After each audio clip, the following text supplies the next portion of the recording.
KHOU 11 News at 5:30 starts now.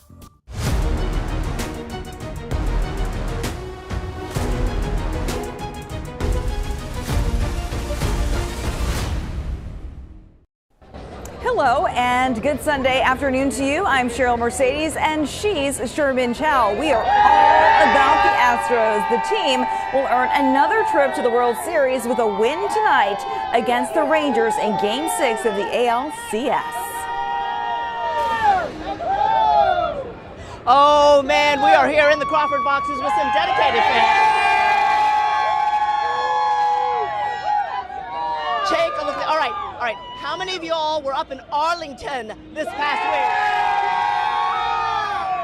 I can vouch for some of these fans because I saw them in person. Now take a look at it. They brought their best friends with them. Oh look, we got Jose, we got Cal Tucker, Uncle Mike, Alex Bregman, Yordan Alvarez. Oh, yeah, be careful what you ask for. And you know what? Take a look at all the bling going on here. Take a look at this gorgeous hat, all handmade. Tell me, how long did it take you to make this thing? Oh gosh, anywhere from 5 months to about a year. Okay, and she's got several of these hats. Unbelievable, looking really, really sharp. Now, behind Kyle's head, it's a little hard to see, but that other team from Texas, yeah, you know who I'm talking about.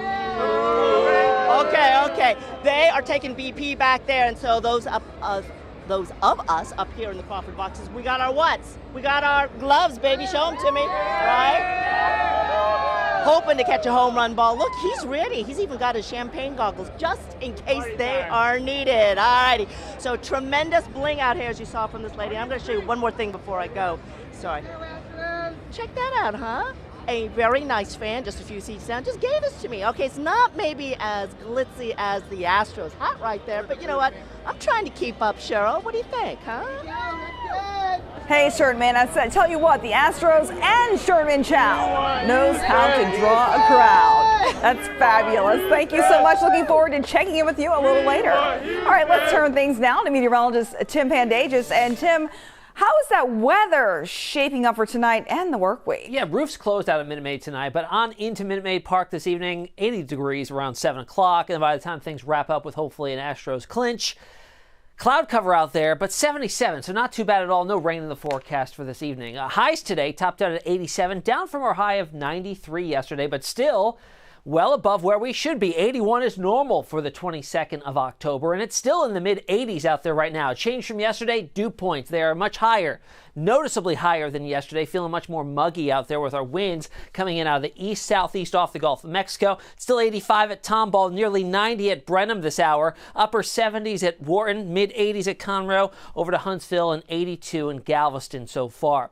Now, the next 24 hours, we're looking for lows tonight to stay mild in the low 70s, also on the muggy side. Tomorrow, we're looking at highs in the mid-80s, a mostly cloudy day, and we could have an isolated shower out there. I've got about a 20 to 30% chance of that occurring. Unsettled pattern overall for the week ahead with rain chances each day. That's beneficial rain, but I don't think it's enough to cause a washout for any outdoor plans. Highest rain chances do come our way on Thursday, I think, and we're remaining unseasonably warm all throughout the forecast period. Here's the next 5 days rain chances, 30% tomorrow, lower on Tuesday, and then nearly tripling as we get into the day on Thursday with a 60% chance of encountering some rain showers and thunderstorms. So here's the next 48 hours or so. Overnight tonight into early Monday morning, notice clouds on the increase. A mild start tomorrow, already in the mid-70s by the time the sun comes up. Could have a few showers off towards the west, and throughout the day the risk is there. 30% chance of a pop-up shower or a thunderstorm. Things are quiet Monday night into Tuesday morning, another mild start,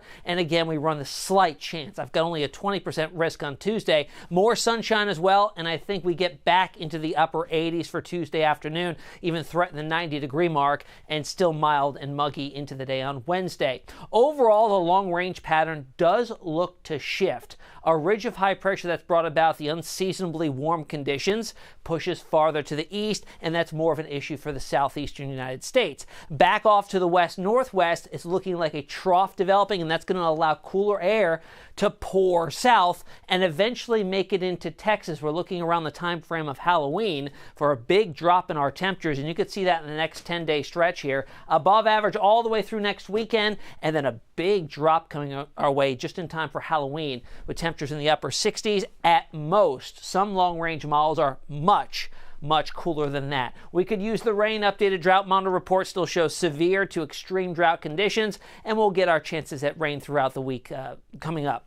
Out in the tropical Atlantic, we've got Hurricane Tammy, a Category 1, pulling away from the northern Leeward Islands, and another wave here just about to move over Nicaragua. 60% odds of that quickly becoming a tropical system before interacting with land and fizzling on out. Here's a look at Tammy. 85-mile-an-hour winds, again pulling north of Puerto Rico and Hispaniola, and moving on off towards the west and eventually to the north and northeast, and kind of doing a loop-de-loop out in the middle of the Atlantic, eventually ending up somewhere south of Bermuda by later on in the week. So highs tomorrow, I think we're back into the mid-80s, a mostly cloudy day with an isolated shower across southeastern Texas. And then we've got the 7-day forecast here showing rain chances are in the picture pretty much straight through next weekend to some capacity. I think the best odds for more widespread rain come our way on Thursday into Friday, and then more isolated in nature as we get into Saturday and Sunday as well. Cheryl? All right, thanks, Tim. Now to a show of support for Israel in downtown Houston. Dozens rallied at City Hall during an event dubbed Bring Them Home. The demonstrators are calling for the release of the more than 200 people taken hostage by Hamas during its October 7th attack on Israel. Tonight, Israel is ramping up airstrikes in Gaza ahead of a possible ground invasion. This as the U.S. expresses more concerns about Iran possibly getting involved. Reporter Tina Kraus is in Tel Aviv. As Israel stepped up airstrikes in Gaza Sunday, Palestinians rushed to try to save a boy trapped in the rubble. The Israeli military says it's taking out Hamas targets to reduce the risk to troops ahead of an expected ground assault. At Kibbutz Be'eri, where Hamas massacred more than 100 people, including young children, and took others hostage, bulldozers worked to clear debris from destroyed homes. I saw bodies in my life. I saw disasters, but never something like that. At Gaza's border with Egypt, more humanitarian aid arrived, but it's just a fraction of what's desperately needed in Gaza, which has been sealed off amid Israel's concerns that any supplies could end up in the hands of Hamas. Palestinians with dual nationalities wait at the border, hoping to escape the violence. My home have a strike last night, and I have injury in my hand and in my head. In a show of support for Israel, a bipartisan group of U.S. senators is here in Tel Aviv. They delivered a warning to Iran, which backs both Hamas and Hezbollah militants in Lebanon, to keep the war from escalating. We're here today to tell Iran we're watching you. If this war grows, it's coming to your backyard. Israel and Hezbollah have been trading shots along their border almost daily since the war began. Israeli Prime Minister Benjamin Netanyahu met with commandos at Israel's northern border Sunday, telling them if Hezbollah decides to enter the war, it will make the mistake of its life. Tina Kraus, CBS News, Tel Aviv. Back home, early voting for the November 7th election begins tomorrow. Houstonians are electing a new mayor, city controller, and 16 city council members. Voters will also decide on several state and local ballot initiatives. In Harris County, you can vote at any of the nearly 70 early voting polling sites. For information on those locations and more, just text the word VOTE to 713-526-1111. Congressman Pete Sessions of Waco is the only Texan left in the race for the Speaker of the U.S. House. Roger Williams of Willow Park and Jody Arrington of Lubbock both announced today they would not seek the post. The House has gone nearly 3 weeks now without a Speaker. Ohio Representative Jim Jordan was nominated, but he failed to win the gavel in 3 rounds of voting. Now 9 candidates in there are running.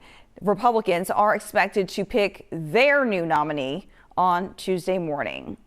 That's going to do it for us for now. Thanks so much for joining us here for this webcast. Remember, we are available to you anytime and everywhere you go online. See you this evening.